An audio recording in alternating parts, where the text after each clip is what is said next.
dance friends, and welcome to the Dance Edit podcast. I'm Margaret Fuhrer. I'm Courtney Escoyne. And I'm Lydia Murray. We are editors at Dance Media, and in today's episode, we'll be paying tribute to Anne Reinking, the extraordinary dancer and actor and choreographer who died unexpectedly this week. We'll get into the damning allegations made by Chloe Lopez Gomez about the racism she experienced at Staatsballet Berlin, and we'll discuss what those allegations say about the wider ballet world. We'll talk about the fact that Ratatouille is really actually happening in real life and the various questions that that raises. And then we'll have our interview with Kim Bears-Bailey, who has been a member of the Philadenko family since 1981 and who was recently named the company's new artistic director. She is succeeding Joan Myers-Brown, the company's founding artistic director and a hugely influential figure in the dance world. And we talked about what their new relationship will be like since Brown isn't actually going anywhere, and what Bears-Bailey's own hopes are for the future of Philadenko. But before we get started, are you friends with us on social yet? Because we're a fun and informative follow, I promise. And we love hearing from you all too through those various media. You can find us on Instagram at the.dance.edit and Twitter at dance_edit.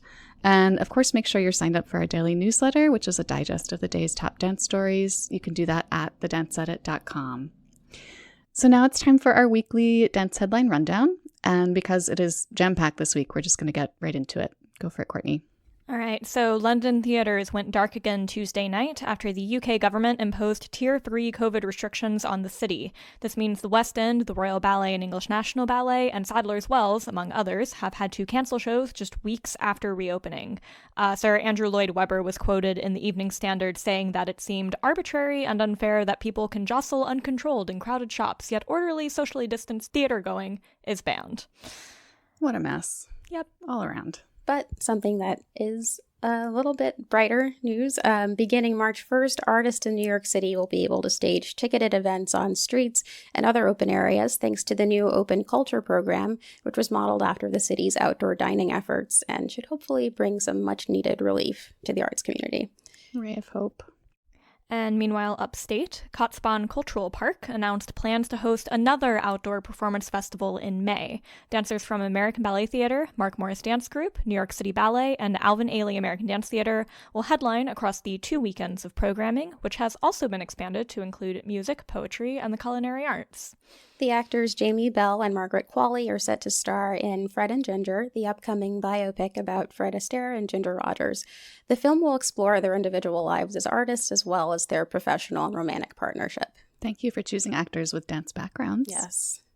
Yes, so curious to see what comes of that. But rather than waiting to add to your weekend watch list, there's a lot of ballet drama now streaming or about to be. Tiny Pretty Things dropped on Netflix on Monday, think Riverdale, but at a dance school. And docuseries On Point, following students at the School of American Ballet, hits Hulu tomorrow, December 18th. Plenty of binge watching opportunities there. And speaking of dance news from the larger entertainment world, BTS keeps lighting it up like dynamite. I had to. The pun had to happen. Just don't apologize. Leaning into it. The Korean pop icons and my longtime faves have been named Time's Entertainer of the Year. I will say the suits that they wore on the cover got me. Suits. Join us. Join us. In more joyous news, American Ballet Theater star James Whiteside is hosting an online holiday benefit to raise funds to help provide 150 students with at-home dance floors. Fancy Nut Mix will feature Whiteside and a number of his friends dancing a multi-genre suite of Nutcracker divertissement, including Isabella Boylston, Tyler Peck, Harper Waters, Al Blackstone, and Demi Remick.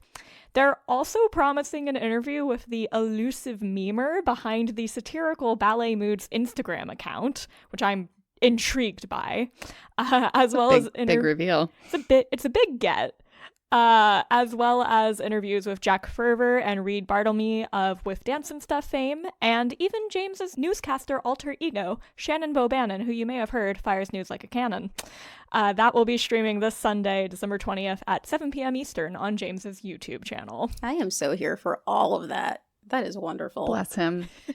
And Dance Theater of Harlem member Alicia May Holloway will be a contestant on the upcoming 25th season of The Bachelor.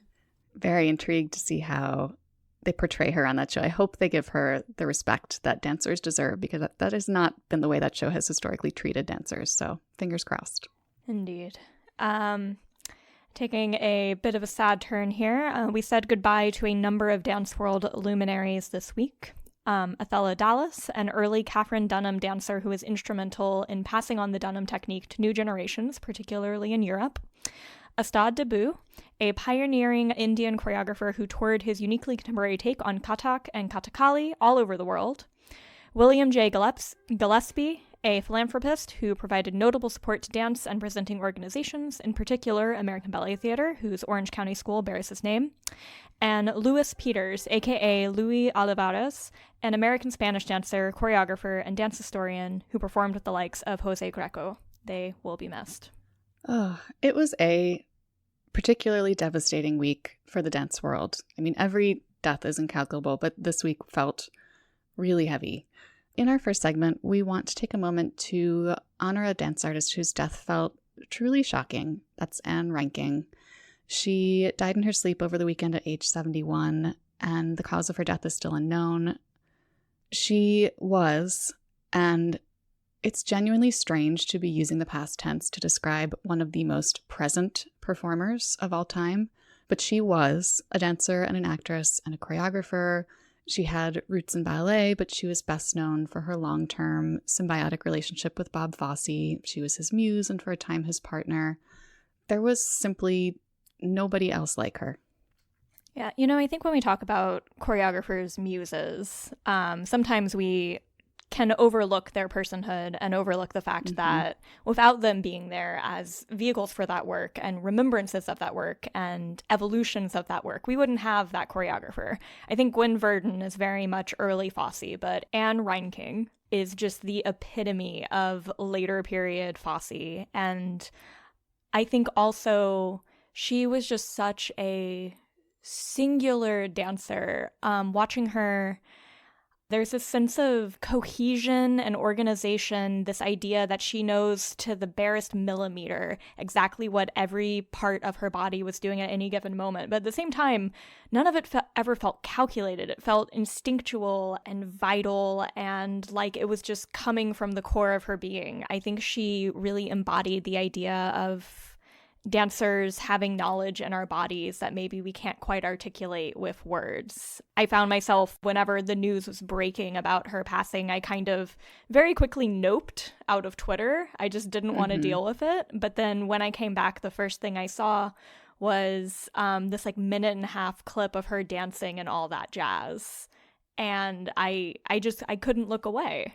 And I think that was Anne. My earliest memory of Anne Reinking was her performance in the movie Annie as Daddy Warbucks' personal secretary, Grace Farrell. I loved that movie when I was a kid. I watched it countless times. She was so elegant, so strong, such a fluid yet dynamic dancer, and she portrayed that character with such warmth.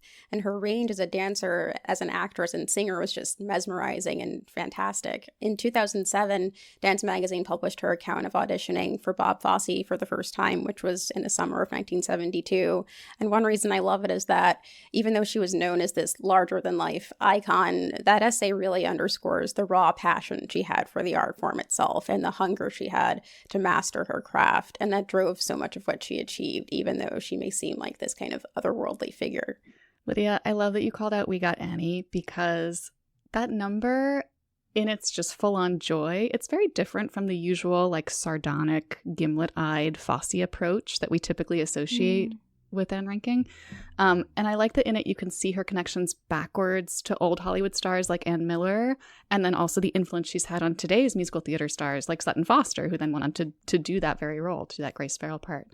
I mean, Courtney and Lydia, you both already said basically all of this. But she also helps shape this type of sensuality that many people think of as Fosse, but's actually Reinking. It's ferocious and unabashed, but also extremely refined, as you were saying, Courtney. She's completely full-bodied, but also incredibly specific. And I just want to call out, a lot of people have been talking about that clip from All That Jazz, about there'll be some changes made, and rightfully so, because it's incredible. But there's also this clip of her dancing Big Noise from Winnetka, which is the like that one. Have you seen that? I don't think I have. So it's this high-speed, intricate choreography. She was performing it on some 1980s variety show. I should know what, and I don't. But even though it's like faster than anything else I've seen her dance, she's completely relaxed and at ease the whole time. Her hair is literally down. It's yet another facet of her greatness. I think it's also worth shouting out, like she co-directed and co-choreographed the Broadway show Fosse, which Sylviane Gold wrote a few years ago for Dance Magazine, a story talking about all the now great Broadway choreographers who came up through that show as ensemble members. Like, yeah, we kind of got Andy Blankenbuehler because of that show, and that show is because of her. Absolutely. She won a Tony for her choreography for the revival of Chicago, too. And like then she performed in it. Like, okay, icon. What we're saying is this one really hurt 2020. I think if the lights on Broadway were still up right now, they'd definitely be dimming this week for her. Our next segment can actually also be filed under 2020 being terrible, although it centers on a problem that long predates 2020. We're going to talk yet again about the ballet world's well-documented racism, and there's now even more documentation on that ever-growing pile. Chloe Lopez Gomez, a Black dancer who joined the corps of Staatsballet Berlin in 2018, recently gave a series of interviews to media outlets around the world, detailing her experiences with institutional racism at the company. And her stories, which were confirmed by several others affiliated with Staatsballet, they're harrowing. They focus on some allegedly terrible behavior by one ballet mistress in particular, but the issue obviously isn't just one bad actor. It sounds like that person was enabled by the company as a whole, and also by the old ballet world preoccupation with uniformity, heavy quotes, that's often just a thin veil for racism. Where to begin with this story? Well, just to name a few of the things that Chloe Lopez Gomez mentioned having allegedly experienced. She said that the day after her audition, a ballet mistress told one of her colleagues that she didn't think the company should hire Lopez Gomez because a Black woman in the corps de ballet is not aesthetically pleasing. She said that she spent about 90% of her time under this ballet mistress's supervision, and she endured racist mistreatment from her for 2 years. One of the egregious examples was that the ballet mistress directed all of the female dancers in the company to wear white powder for Swan Lake. And when Lopez Gomez told her that she would never be white, the ballet mistress replied that she'd just need to wear more powder than the others. She also said things like, "You're not in line, and that's all we see because you're Black." There were just several really troubling incidents that were reported here. So some of the themes of this, there's the problem of the extreme power imbalance of ballet masters and dancers, especially ballet masters with lifetime contracts and dancers on 1 or 2 year contracts. This creates a culture of fear, and it discourages company members from voicing their concerns to leadership. Lifetime contracts for ballet masters, should they even be possible? There's the lack of a safe channel for company members to report harassment or discrimination.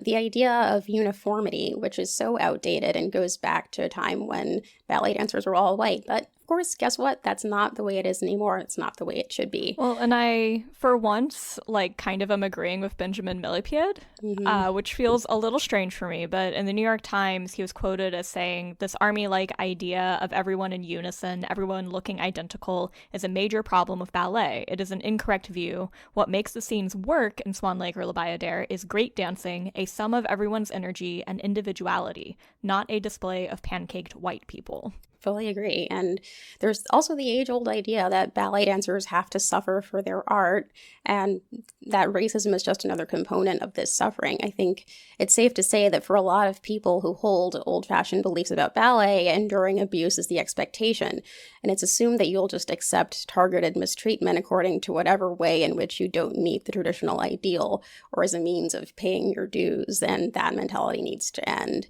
And situations like the one we're seeing with Chloe, of course, just hinder the survival of ballet as a whole. Keeping ballet relevant is always an important issue, but especially now when the art form is in peril due to the pandemic and when the world is still in the midst of a racial reckoning. This is not the time, it's never the time, to fuel the idea that we're backward, out of touch, and fostering hostile environments for people of color or for anyone. This is a multicultural, interconnected world, and young people, many of whom are already facing financial precarity, don't want to pay their hard-earned money to see a production or company that signals to them that they don't belong or that has been accused of hurting someone because of who they are. I mean, Misty Copeland's success has proven the power of diversity to bring new audiences to ballet. Can you imagine how many people outside of the dance world had never heard of Staatsballet Berlin, and their introduction to it will be these news stories? And it didn't have to be that way, and change is possible. Oh, hard retweet. Like, okay, Lydia, go in. What Lydia said. I do want to call out, Teresa Ruth Howard just published an op-ed in Dance Magazine that unpacks a lot of the issues that were raised by Lopez Gomez's testimony, a lot of which Lydia just laid out beautifully. She gets into the fact that companies' continued use of aesthetic practices like white makeup and pink tights and shoes unnecessarily, quote, makes blackness an unsolvable problem in ballet, end quote. And also leaning on the old when it comes to repertory too. Like, why are we still making these racially problematic works central to ballet? Because they, quote again, telegraph ballet's commitment to whiteness unnecessarily. And she also gets into what Lydia was talking about, the power imbalance that's so toxic in most ballet companies. Why are artistic leaders generally passive when they're confronted with allegations of racism? They have this formidable gatekeeping power, but often keep quiet in the name of respecting boundaries. And it's time for them to start holding themselves accountable. And I think the relationship between dancers to ballet masters to artistic directors is something that could honestly be unpacked a lot more. Because I know I have definitely heard stories about, you know, friends who are in companies who the artistic director is very supportive of them, but also the artistic director, when they're not there, they're at the whims of the ballet masters, some of whom have favorites and have people that they really don't like. And that directly impacts dancers' careers in a way that isn't as publicized as artistic directors' decisions.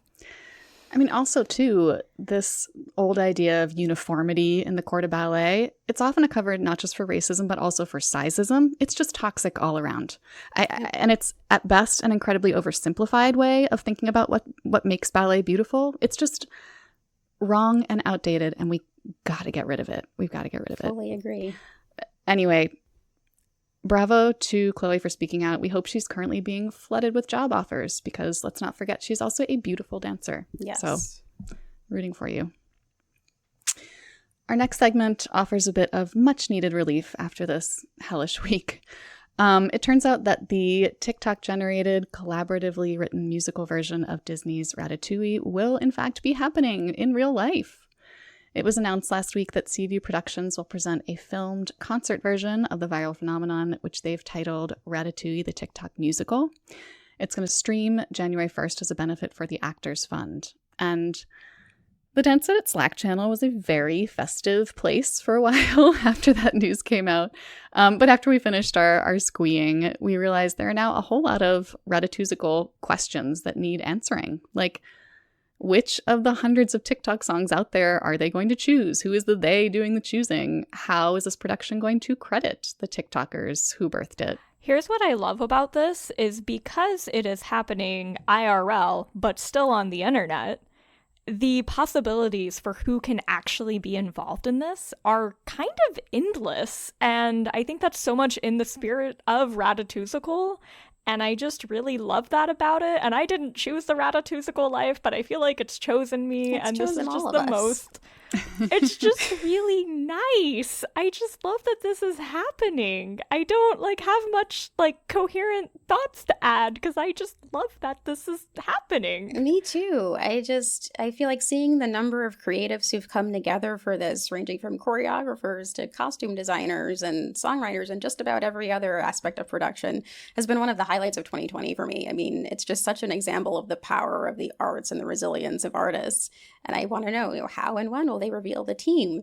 Playbill recently reported that the details would be announced at a later date, but I'm impatient.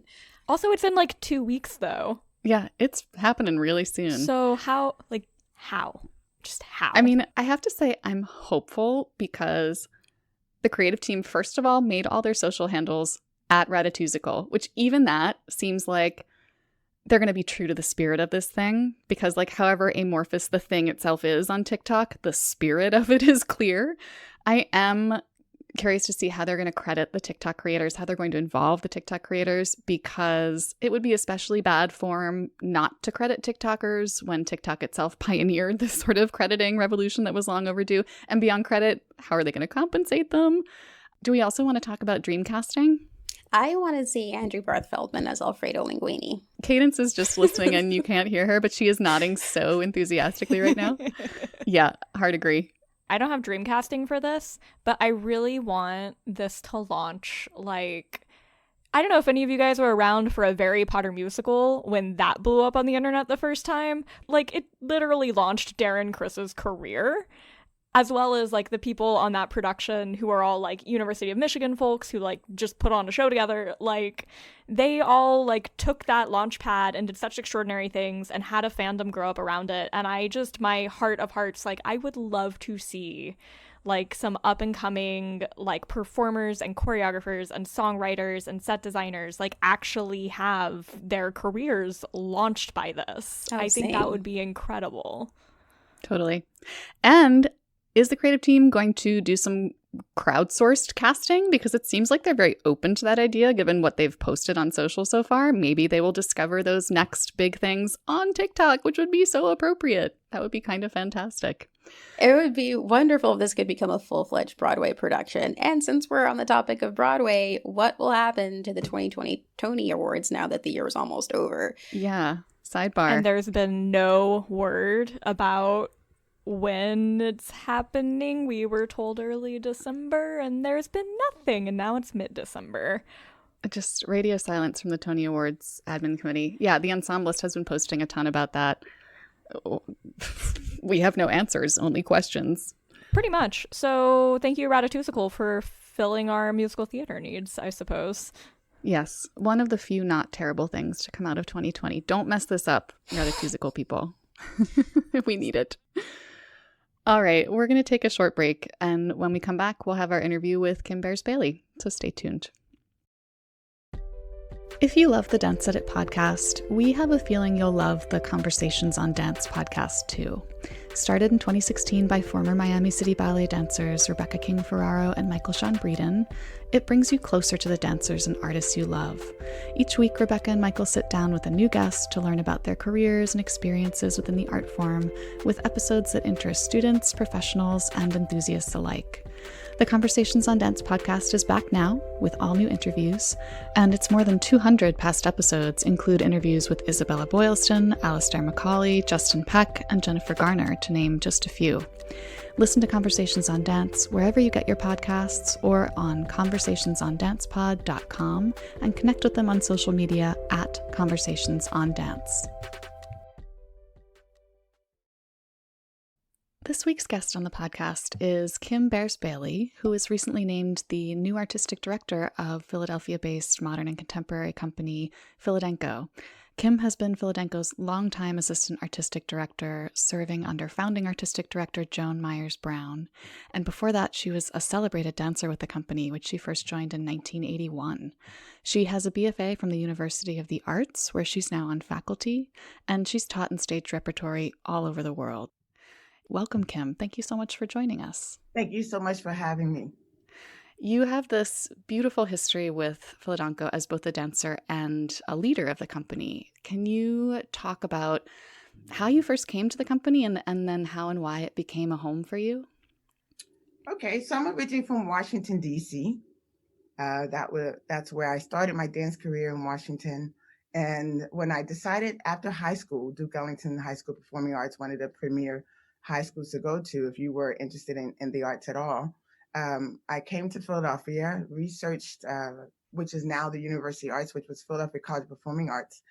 And it had the tone of what I was looking for in terms of furthering my career as an artist, expanding out in areas outside of the studio.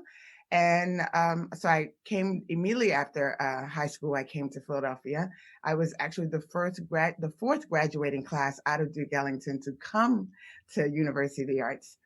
So that already set a tone in my head that this must be the place to be. So early in my freshman year, in my first semester, of course, Susan Glazer and Edna Cohen were the staples there, directing the dance department, the School of Dance there. And Edna Cohen took me to my first Philadelphia concert. Of course, I'd heard about Philadelphia. There was so much passion and verb around when people talked about the company. And I said, okay, I have to go see this Philadelphia. And 5 minutes in, I was blown away. Not just by the repertoire, which was so vast and diverse, so many spectrums, being a contemporary modern company, but the dancers and their skill set and their training, and you could just, they exuded across the screen. And I went, that's what I want to do. And also they look like me. So, Joan Miles Brown started this company because she wanted to have a place where Black dancers of color could have a place to continue their training, continue their art form. And I saw that on stage. The men were strong and just passionate, and it was just amazing. So anyway, I was bitten immediately by that. And little did I know that one of the dancers in the company was also at the University of Arts. And you never know who's watching. And he approached me and said, I think you should audition for Philadelphia. And I just kind of was speechless. and I'm thinking, really? You see me there? I didn't see me there yet. Of course, I've been working hard and training to be there. But he saw something and he said, you should try it.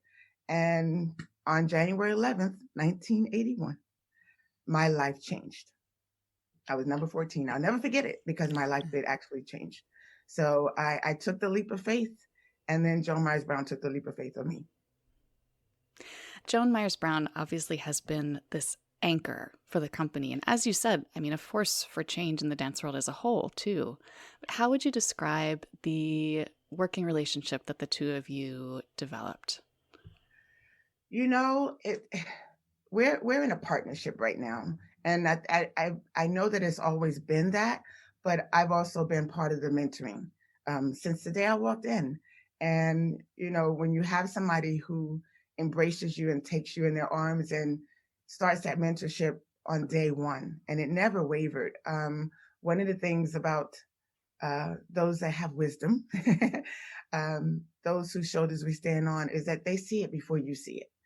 And I knew early that this was the place I would call home, but she knew it before me. I have to believe that in how I managed to just grow in this organization as a dancer, and then as part of the administrative organization, artistically, and then now as a predecessor. So the partnership is real, it's honest, it's humbling, it's nurturing. And so I'm gonna stand on her shoulders until the end, because this is ultimately her vision. But what happens when you come here and you stay, it becomes part of yours as well. But the root, where it came from, where it was ignited from, was from Joan Miles Brown. And when you step on board and become a part of that, and making sure that it is sustainable and it continues and the legacy goes on, then yeah. Yeah, because so Ms. Brown had said for a while that she was planning to end her tenure as artistic director this year, when the company is now hitting the 50-year mark, which is amazing. Congratulations. What was that process of determining an artistic succession plan like from your perspective? Because Ms. Brown has been the company. I mean that she's the face, the soul behind the company for so long. What was your voice in the process? What was it like? Okay. Well, first of all, she's going to continue to be that. Mm-hmm. When you have that, now she is artistic advisor. Again, I want to stand on that because it is the root of where this all started. But as I alluded to in the beginning, is I want to say mom so much. On Joan, she watches, she listens, she observes. And so everything comes out of a need of what needs to happen. Her school started out of a need for having a place where young dancers of color could come and study. The company came out of a need of these dancers now not having any place to go. And so this is not something that was thought about overnight. I'm sure this is something that she's thought about for many, many years. And the succession plans come from different parts of the organization. And artistically, I know that she and I have had that conversation, and timing is always something that's really important to her. When is the right timing? We talked about it. Is this your plan? Is this your dream? Is this your desire? Because the moment I say it's not, then something changes there. It doesn't mean that I'm not a part of the company and its legacy, but immediately that conversation changed to being something that I could see myself being. Did I imagine that it would happen in a pandemic? No, but in her eyes, it happened way before then for her to be really secure and sound, that this was the right placement. And again, because I've been groomed and mentored in this artistic place with the company for so long, I became assistant artist director in 1989. And my goal was always to, one, make her plate lighter. Because when you see someone work that hard 24/7, at some point you want them to sit back and just relish in the fruits of their labor. And so timing was right for her, and it was right for me. And it's not going to be something that's going to happen overnight. Succession is something that's ongoing. Learning this new position, which is not totally new, but being able to delve in deeper in that aspect of the artistic um, decisions with the company is something that I'm going to continue to grow in every day. Mhm. Every day. Can you talk about what aspects of this job as it evolves will be new to you? So when I say new, I work a lot behind the scenes because my overall objective is the product, the dancers. I mean, that's why we're Philadelphia. And so my mission has always been that whatever that conversation is that Ms. Brown and I have about where do we see the season going this year, what choreographers or dancers we want to bring in, then that's where I start doing the back work. So now I'm going to be sitting at the table, kind of like open front and center, which is she always gave me a voice, but now my voice has to have a different kind of intent. Now I have to realize that these decisions or comments or ideas that I bring to the table are now part of me bringing that to fruition. And so, but in anything that you do, even in the things that I've done that I could do with my eyes closed, there's always more to learn. I don't ever want to arrive at a place where I feel like I know. The greatest thing that this pandemic has offered is for me to be right underneath her footprints, right underneath her armpits, right next to her, to say, of course, socially distancing, but because unfortunately the lack of touring, that I'm able to be right here to continue to watch, to continue to be mentored, to continue to know the follow through of what comes next. And we've talked about it. Our consistent kind of regimen of meeting and talking here is always 2-3 years ahead. So it's not like me taking on this succession all of a sudden, woo, we have to think of what are we going to do now? The now has already been thought about. And so my mission is to make sure that it's followed through and carried through. And you've touched a little bit already on what Miss Brown's vision for the company was. Can you talk a little more about how you will be carrying that into the future? What will that work involve going forward, especially coming out of the pandemic, since this is sort of a strange time for everybody in dance? Yeah, this time has definitely offered quite a lot of challenges for many arts organizations, and that you have to rethink and kind of, I don't want to say rethink, kind of reimagine how you move forward. Um, One of the things I understand and definitely know is when you are with an organization that celebrates 50 years, 50 years, there's a reason why we've maintained for so long. And part of that is our mission statement of bringing the highest quality of dance to our audiences near and far. to continue to have the best training at our fingertips, to continue to educate our community here and at large. And those things are something that you continually work at to maintain. Dancers come and go, but the root of excellence that we maintain here and that we look for in our artists, that never wavers. And so the next generation prepares it for the next group that's coming in. But the dancers we have here are so strong and resilient. So looking forward, because we were already on a mission of presenting 4 beautiful works with 4 amazing choreographers that didn't get to happen when it was supposed to happen, but we're still looking ahead to the future for those things happening. We're celebrating 20 years with the Kimmel Center, and they have been right there behind us, supporting us through all of this. And so it's looking at how do we then step back into this kind of pause moment where we were, so that those things that we want to present, those things that we want to continue to talk about and express as a major contemporary company, that those things still come to light and still stay at its point of excellence. We've done some things under this pandemic with some of our dancers, of course, following all the guidelines. We've done lectures and conversations with universities. I still get many emails from dancers who are saying, when you're ready and you open and you have auditions, I'm ready to come. So just keep me glued on what that is. So I guess, I mean, I know I went around the world to say it's a continuum. That's part of my mission as being part of the succession. You don't come in and totally do an abrupt change when something has worked. You maintain what has worked, and you bring new energies and new ideas to bring to the table. I come to the table with a collective. I by no means am going to do this by myself. There's an artistic team. Deborah Chase Hicks, who's been the rehearsal director and coach, it doesn't work without her. You know, we can't get to that place on the stage without her. Marlisa Brown Swint, as part of the artistic team, it doesn't work without all of those elements coming together.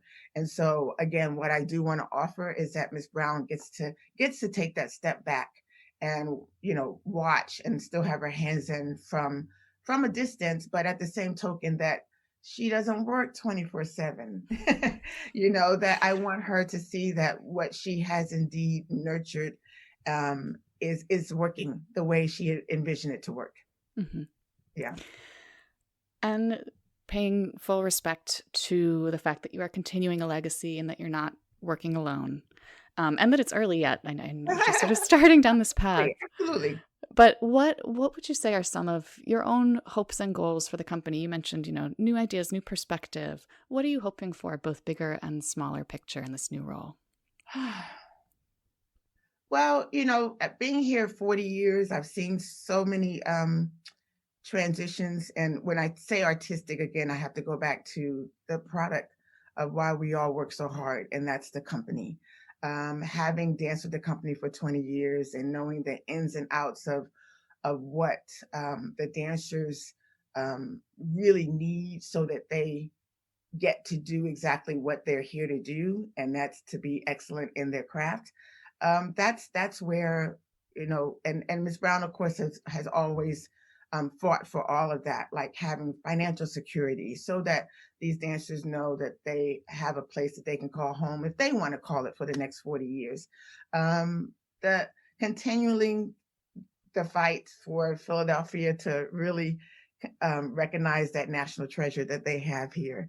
You know, I've been on tour with the company where we sell out before we even get to New York City or before we even get to Germany. And you know, we come home and there are empty seats in the theater. And I know Ms. Brown used to say it's like the Liberty Bell syndrome. Oh, it's there. We'll see it. But I really want in her lifetime to see that kind of recognition and support as a continuum and full range, you know, from finances to seeing us on many billboards, not just one or two, but you know, just being able to see your own home kind of recognize you that way. Also, putting my ear and my eyes in the pulse of what's happening out there, and looking at choreographers that will come in and infuse a newness on top of what Philadelphia already possesses, to figure out what that looks like in the continuum. Looking at dancers and who out there is going to bring that new energy to something that's already has a foundation to it. So I want to be ahead of the game, even more so in that regard of being able to see and hear and listen the way Miss Brown does 24/7. And so now my senses have to elevate so that we can bring in the newness that's out here now, but also as we maintain the historic presence that Philadelphia has done for so many years. I don't mean to put you on the spot, but are there any choreographers that you're willing to talk about who are on your dream list, who might sort of speak to the Philadelphia legacy, but also take it in a new direction?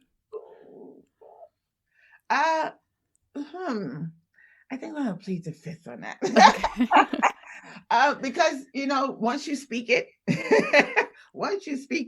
and sometimes you don't want them to see you coming. Mm-hmm. Because you want to be on that back end watching and observing, and and I think that's the beauty of what Aunt Joan does. We had a concert that featured alum of Philadelphia success stories, and I was on the receiving end of that phone call where Miss Brown called and said, "Hey, I would love for you to create a work for our success stories, production," and them literally being speechless, like, really, like me, you want to showcase me, and and I think that's beautiful that that they know that she never stops watching, that she's always looking to elevate the artist, and so as I am again new in this position, I have sat down with my artistic team, and we have jotted down some names, and are looking at possibilities. But again, I don't want to get ahead of myself, because we are still 2-3 years into already conversations with choreographers that we know that we want to bring in, and a lot of them are people that have already been here and created work that are coming into newness of their own, that we want to be, as we have been, that hub for them to bring that creativity to Philadelphia. And so I don't want to be remiss, and that those that we have celebrated over the past few years, that we want to continue to celebrate them. And we already have 2 new choreographers that we're bringing on board: Bakari Lindsay out of Canada and Catherine Spitz out of Washington, D.C. And so that's already opening doors to the newness of what's out there. Mm-hmm. So and again, as you've touched on already, Philadelphia has, from its inception, it's played this critical role in presenting and preserving Black dance traditions. I mean, for decades, you've been doing this work. Yes. Can you talk a little about what that work means to you, both as an artist and just as from a human perspective, as a person? Oh, absolutely. Like I said before, not only standing on Joan Myers Brown's shoulders, but we stand on the shoulders of those who have paved the way for us to be able to do what it is we do, in some ways so freely, but yet still so far to come. And choreographers like Tally Beatty and Pearl Primus, that their work has come out of a need to make change and social justice, and to bring light to the inequities that Black dancers and artists have endured for so long. And so it's their blood, sweat, and tears that they have worked so hard to not only entertain the audience, but also educate them. And so we have a responsibility to be able to um, carry that legacy on. And it's wonderful that they saw the need to find Philadelphia to be that home.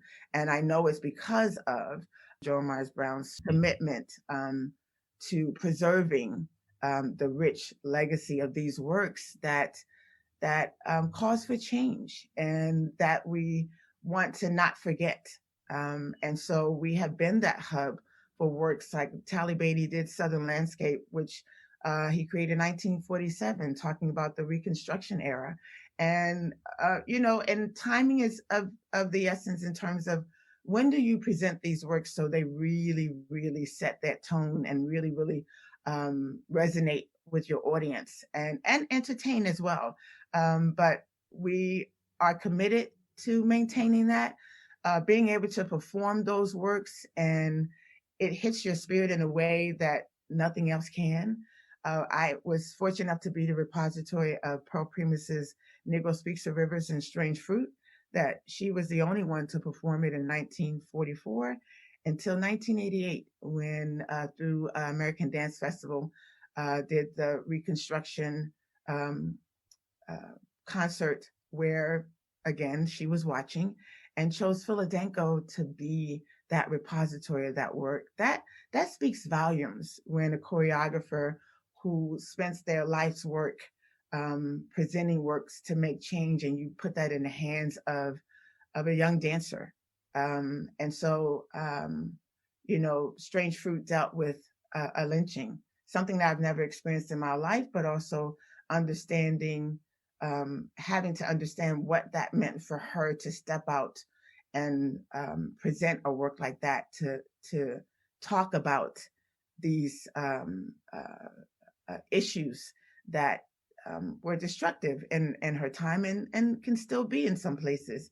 And so, the fact that we have maintained that speaks to the integrity and the commitment and the demand to never forget, and to celebrate these artists that have opened doors for us to continue to do the work that we do, and know that the journey isn't finished, that we must continue to fight like they fought. We must continue to celebrate our riches and also speak to things that just aren't right.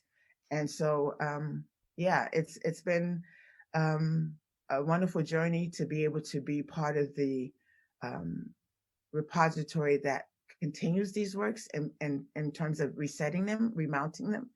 And so I have a great responsibility for these artists who are no longer with us, to bring them into the space with the dancers, to talk about what it was like to be in the studio with Pearl Primus or Tally Beatty or Jean Hill Sagan or Louis Johnson, these amazing artists that fought hard but brought so much beauty to the concert stage at the same time. Kim, thank you again so much for sharing all these insights with us. And before we say goodbye, I wanted to ask you, are there upcoming Philadelphia projects or events that you'd like to highlight to make sure that we don't miss? Okay, so again, it's challenging in this pandemic. All of our touring from 2020 shifted to 2021, 22. Again, working with the Kimmel Center, we are in hopes that we can present our season that was supposed to be in the spring at a later date in the spring of 2021.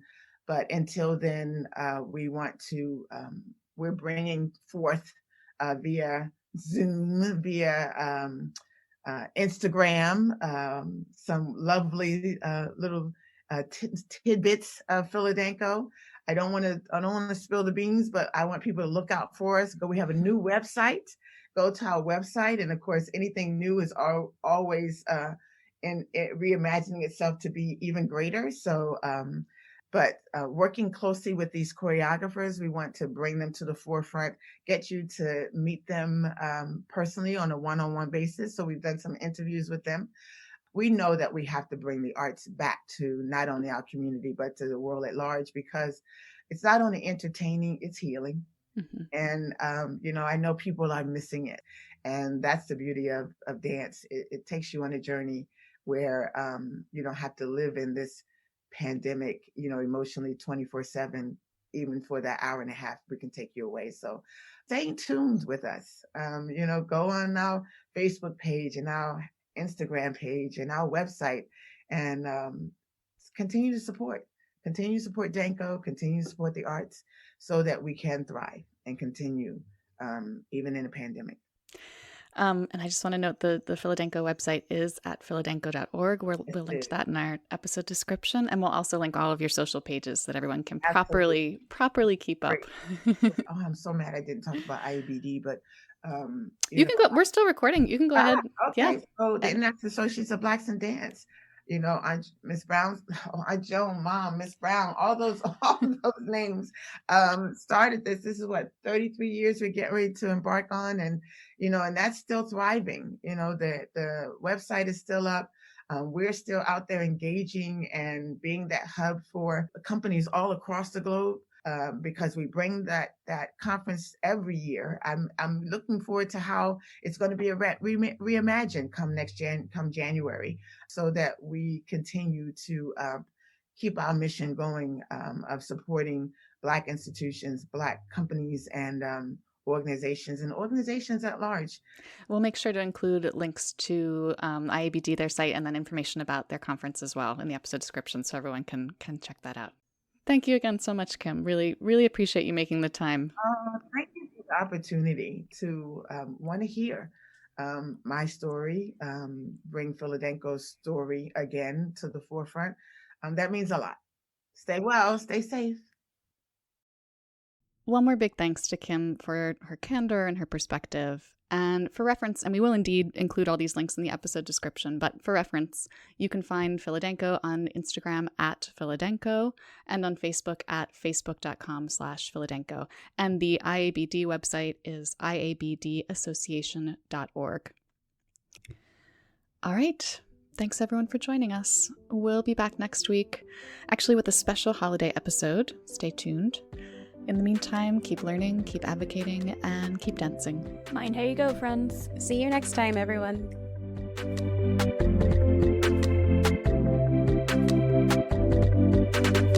The Dance Edit podcast is a product of Dance Media, publisher of Dance Magazine, Dance Spirit, Point, Dance Teacher, Dance Business Weekly, and the Dance Edit newsletter. Our hosts are Courtney Escoyne, Margaret Fuhrer, Lydia Murray, and Cadence Neenan.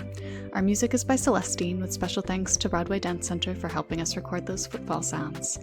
Find out more about the Dance Edit and subscribe to our daily newsletter at thedanceedit.com.